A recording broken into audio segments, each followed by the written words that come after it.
सुप्रभात छात्रों। आज हम सब गद्य खंड के अंतर्गत पाठ्य एक दो बैलों की कथा पढ़ेंगे। लेकिन पाठ को पढ़ने से पहले आइए गद्य क्या होता है इस विषय में ज़रा हम जान और समझ लें।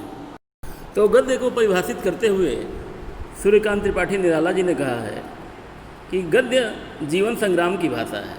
वहीं आचार्य रामचंद्र शुक्ल कहते हैं कि यदि गद्य कवियों की कसौटी है तो निबंध गद्य की कसौटी है। भाषा की पूर्ण शक्ति का विकास निबंधों में ही सबसे अधिक संभव होता है।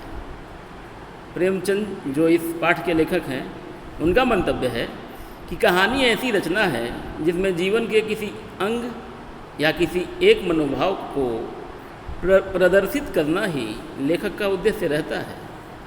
उसके चरित्र, उसकी शैली, उसका कथा विन्यास सभी उसी एक भाव को पुष्ट करते हैं। और अंत में रैल्फ फॉक्स कहते हैं कि अच्छा गद्य लिखने की कला चीज़ों को उनके सही नाम से पुकारने की कला है।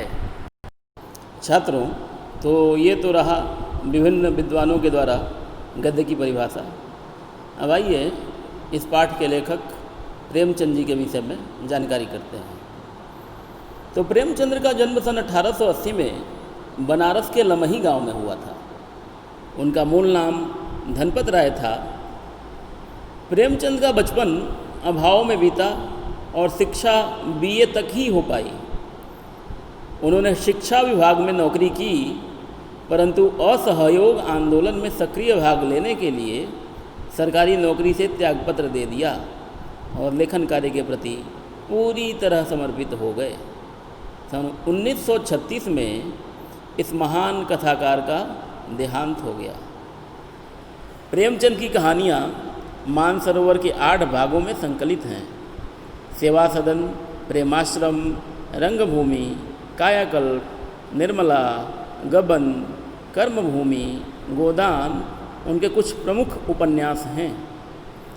इन्होंने हंस, जागरण, माधुरी आदि पत्रिकाओं का संपादन भी किया। उनकी भाषा सरल, सजीव एवं मुहावरेदार हैं तथा उन्होंने लोक प्रचलित शब्दों का प्रयोग कुशलतापूर्वक किया है। और छात्रों, आइए इस पाठ के संबंध में थोड़ी जानकारी करते हैं कि यह पाठ का आधार क्या है, इस पाठ का आधार क्या है। तो दो बैलों की कथा के माध्यम से प्रेमचंद्र ने कृषक समाज और पशुओं के भावात्मक संबंध का वर्णन किया है। इस कहानी में उन्होंने यह भी बताया है कि स्वतंत्रता सहज में नहीं मिलती, यानी आसानी से स्वतंत्रता प्राप्त नहीं की जा सकती है। स्वतंत्रता प्राप्त करने के लिए लड़ना पड़ता है, जूझना पड़ता है, संघर्ष करना पड़ता है। इस प्रकार परोक्ष रूप से यह कहानी आज़ादी के आंदोलन की भावना से जुड़ी है। इसके साथ ही इस कहानी में प्रेमचंद ने पंचतंत्र और हितोपदेश की कथा परंपरा का उपयोग और विकास किया है। छात्रों, अब आइए पाठ को पढ़ते हैं और इसका संदर्भ और व्याख्या जानने का प्रयास करते हैं। जानवरों में गधा सबसे ज़्यादा बुद्धिहीन समझा जाता है। जब हम किसी आदमी को परले दर्जे का बेवकूफ़ कहना चाहते हैं तो उसे गधा कहते हैं। लेखक कह रहे हैं कि हमें जब किसी को मूर्ख कहना होता है तो हम उस आदमी को गधा कह देते हैं। तो हमारा ऐसा मानना है कि गधा सबसे मूर्ख प्राणी होता है। गधा सचमुच बेवकूफ़ है या उसके सीधेपन की निरापद सहिष्णुता ने उसे यह पदवी दे दी है, इसका निश्चय नहीं किया जा सकता है। तो लेखक कहते हैं कि क्या गधा सचमुच बेवकूफ़ होता है या वह कुछ विरोध नहीं करता, कुछ भी कहने पर वह इतना सीधा साधा होता है, इसलिए निरापद यानी सुरक्षित, सहिष्णुता यानी सहनशील, तो उसकी सुरक्षित सहनशीलता ने उसे यह पदवी दे दी है, यानी वह जब विरोध नहीं करता है, इस वजह से क्या गधे को बेवकूफ़ कहा जाता है। इसका निश्चय नहीं किया जा सकता। कभी कहते हैं कि इसका निश्चय नहीं किया जा सकता कि क्या वह गधा वाकई बेवकूफ़ होता है या फिर वह सीधा होता है इसलिए वो गधा या मूर्ख समझा जाता है। गाय सींग मारती हैं ब्याई हुई गाय तो अनायास ही सिंघनी का रूप धारण कर लेती है। कुत्ता भी बहुत गरीब जानवर है, लेकिन कभी कभी उसे भी क्रोध आ ही जाता है, किंतु गधे को कभी क्रोध करते नहीं सुना न देखा। लेखक कह रहे हैं कि अन्य जानवरों को देखा जाए तो अपनी रक्षा के लिए कभी न कभी हिंसक रूप अख्तियार कर लेते हैं, लेकिन गधे को कभी हिंसक देखा नहीं गया। जितना चाहो गरीब को मारो, चाहे जैसी खराब सड़ी हुई घास सामने डाल दो, उसके चेहरे पर कभी असंतोष की छाया भी नहीं दिखाई देगी। यानी गधा कभी किसी चीज़ का विरोध नहीं करता, उसके साथ चाहे आप जैसा व्यवहार करें, चाहे उसे जैसा खाना दे दें, लेकिन वह असंतोष नहीं दिखाता कभी। वैशाख में चाहे एक आध बार कुलेल कर लेता हो, पर हमने तो उसे कभी खुश होते नहीं देखा। कहा कि गधे को कभी खुश होते देखा ही नहीं गया। वैशाख के महीने में शायद उसकी ढेंचू ढेंचू की आवाज़ कभी कभार सुनाई दे जाती है, ऐसा लगता है कि वह उस समय प्रसन्न हो जाता है, लेकिन उस महीने के अतिरिक्त उसे कभी खुश देखा नहीं जाता। उसके चेहरे पर एक विषाद अस्थायी रूप से छाया रहता है। विषाद यानी दुख की स्थिति, तो उसके चेहरे पर देखने पर ऐसा लगता है कि जैसे हमेशा दुखी रहता है। सुख दुख हानि लाभ किसी भी दशा में उसे बदलते नहीं देखा। तो वो कभी ये कहते हैं कि चाहे सुखी हो या दुखी हो, उसकी हानि हो या लाभ हो, वह हर स्थिति में एक सा दिखता है। ऋषियों मुनियों के जितने गुण हैं वे सभी उसमें पराकाष्ठा को पहुंच गए हैं। यानी ये सब ऋषि मुनियों वाले गुण हैं, और ये ऋषि मुनियों में भी उतने नहीं दिखते जितने गधे में दिखते हैं। यानी वह गुण एकदम ऊंचाई तक ले गया है गधा, ऋषि मुनियों के गुण। यानी इतना सीधा बेचारा भोला भाला है, पर आदमी उसे बेवकूफ़ कहता है। लेकिन इतने सीधे साधे नैतिक गुणों वाला जानवर मनुष्यों के द्वारा बेवकूफ़ समझा जाता है। सद्गुणों का इतना अनादर कहीं नहीं देखा। लेखक कह रहे हैं कि अच्छे गुणों का इतना अनादर, उसके प्रति इतना सम्मान मैंने कहीं देखा नहीं है। कदाचित सीधापन संसार के लिए उपयुक्त नहीं है। यानी इस संसार में सीधे लोगों के लिए जीवन कठिन होता है। देखिए ना, भारतवासियों की अफ्रीका में क्या दुर्दशा हो रही है। क्यों अमेरिका में उन्हें घुसने नहीं दिया जाता। बेचारे शराब नहीं पीते, 4 पैसे कुछ समय के लिए बचा कर रखते हैं, जी तोड़कर काम करते हैं, किसी से लड़ाई झगड़ा नहीं करते, 4 बातें सुनकर गम खा जाते हैं, फिर भी बदनाम हैं। और लेखक ने उदाहरण दिया है भारतीयों का कि अफ्रीका में भारतीयों की कितनी दुर्दशा हो रही है। अमेरिका में उन्हें जाने नहीं दिया जाता।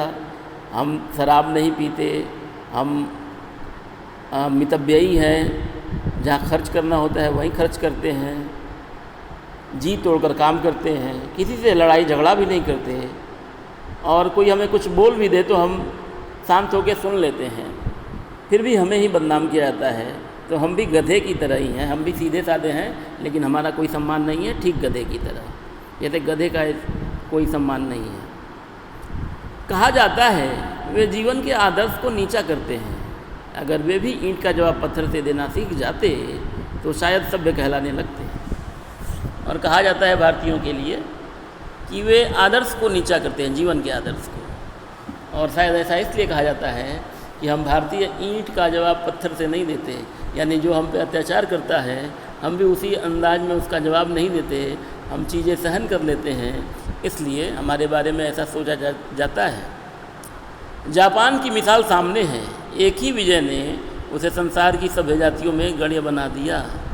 और उदाहरण के लिए कहा कि जापान देश का उदाहरण हमारे सामने है, जिसको अमेरिका ने नेस्तनाबूद कर दिया, लेकिन फिर भी वो उठ खड़ा हुआ और अब उसे सभ्य देशों में गिना जाता है। लेकिन गधे का एक छोटा भाई और भी है जो उससे कम ही गधा है, और वह है बैल। लेखक कह रहे हैं कि गधा अकेला सीधा नहीं है, गधे का एक छोटा भाई भी है। लेकिन वह गधे से थोड़ा कम गधा है, यानी गधे से थोड़ा कम मूर्ख है संसार के लोगों के हिसाब से। और वह कौन है? कहा कि वह है बैल। यानी जिस अर्थ में हम गधे का प्रयोग करते हैं, कुछ उसी से मिलते जुलते अर्थ में बछिया के ताऊ का भी प्रयोग करते हैं। कहा कि हमें किसी को मूर्ख कहना होता है तो हम गधा कहते हैं, लेकिन कई बार हम किसी को बेवकूफ़ कहना होता है तो उसे बैल भी कह देते हैं। तो ये भी उसका छोटा भाई है, बैल भी गधे का। कुछ लोग बैल को शायद बेवकूफ़ों में सर्वश्रेष्ठ कहेंगे, मगर हमारा विचार ऐसा नहीं है। कहा कि कुछ लोगों का मंतव्य हो सकता है कि बेवकूफ़ों में बैल जो है सर्वश्रेष्ठ होता है। इनका भी कहते हैं मेरा ऐसा सोचना नहीं है। बैल कभी कभी मारता भी है, कभी कभी अड़ियल बैल भी देखने में आता है, और भी कई रीतियों से अपना असंतोष प्रकट कर देता है, अतएव उसका स्थान गधे से नीचा है। कभी कहते हैं कि गधा, उस पर आप कितना भी अत्याचार कर लें वह कभी विरोध नहीं करता, लेकिन बैल के साथ ऐसा नहीं है। बैल कभी कभी सींगें चला देता है, कभी कभी अड़ जाता है, और वह अनेक प्रकार से असंतोष प्रकट करता हुआ उसे देखा भी गया है। इसलिए गधा सर्वश्रेष्ठ है दोनों में, बैल का स्थान गधे से नीचे है। तो यहाँ तक तो छात्रों बैल और गधे के माध्यम से संसार के नज़रियों को दिखाया गया है कि संसार में सीधे लोगों का जीवन कितना कठिन है, लोग उन्हें परेशान करते हैं। अब यहाँ से वास्तविक कहानी शुरू हो रही है, आइए पढ़ते हैं। झूरी काची के दोनों बैलों के नाम थे हीरा और मोती। यानी झूरी एक व्यक्ति है किसी गांव में, और उसके पास दो बैल हैं, एक का नाम हीरा और दूसरे का नाम मोती। दोनों पछाई जाति के थे। पछाई जानवरों की एक नस्ल है, तो दोनों पछाई नस्ल के बैल थे। देखने में सुंदर, काम में चौकस, डील में ऊंचे। यानी देखने में वो सुंदर थे, काम बहुत अच्छे ढंग से कर लेते थे, और डील डोल में ऊंचे थे, यानी काफ़ी लंबी कदकाठी के थे। बहुत दिनों साथ रहते रहते दोनों में भाईचारा हो गया था। जाहिर सी बात है, दो लोग एक साथ रहते हैं तो उनमें घनिष्ठता हो जाती है। ऐसा ही कुछ जानवरों में भी है, दो बैल एक साथ रहे इसलिए दोनों में भाईचारा सा हो गया था, दोनों में काफ़ी प्रेम था। दोनों आमने सामने या आसपास बैठे हुए एक दूसरे से मूक भाषा में विचार विनिमय करते थे। यानी जब दोनों आपस आमने सामने बैठे रहते थे, पास पास बैठे रहते थे, तो ऐसा लगता कि मानो मूक भाषा में एक दूसरे से बातचीत कर रहे हैं।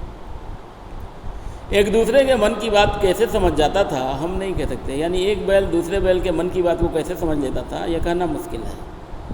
अवश्य ही उनमें कोई ऐसी गुप्त शक्ति थी जिसमें जीवों में श्रेष्ठता का दावा करने वाला मनुष्य जिससे जीवों में श्रेष्ठता का दावा करने वाला मनुष्य वंचित है।